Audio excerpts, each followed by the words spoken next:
1/2026 રોજ ભેસ્તાન તિરુપતિ નગર બજરંગી બિલ્ડિંગ છે, કાલી pitch railway ફાટક પાસે આવેલી છે.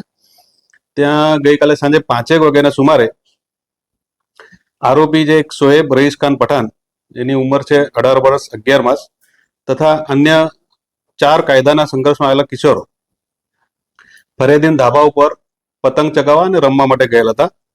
તે વખતે એક કાયદામાં સંઘર્ષમાં આવેલ બાળકે ફરિયાદીના પાણીના કેન ઉપર પેશાબ કરતા ફરિયાદી તથા અન્ય એક ભોગ બનનાર છે એનો જેઠ પતિ તથા મરણ જનાર એનો દિયર જોડે આ કાયદાના સંઘર્ષમાં આવેલા બાળકોનું તથા મુખ્ય આરોપી શોએબનો ઝઘડો થયેલો.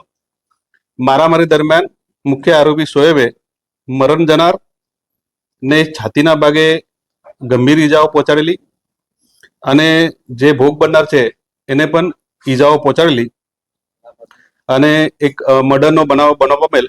એની સૌપ્રથમ જાણ કંટ્રોલ રૂમમાં થતા ભેસ્તાન પોલીસ, જીઆઈડીસી પોલીસ તાત્કાલિક એક્શનમાં આવેલી, સ્થળ વિઝિટ કરેલી. મેં પણ જાતે સ્થળ વિઝિટ કરેલી સાંજે, અને ફરિયાદીની ફરિયાદ લઈ કાયદેસરની કાર્યવાહી કરી. આજે મુખ્ય આરોપી છે શોએબ તથા અન્ય જે કાયદાના સંઘર્ષ બાળકોને ડિટેન કરવામાં આવેલ છે અને તેવી વિરુદ્ધમાં કાયદેસરની કાર્યવાહી હાથ ધરવામાં આવેલ છે.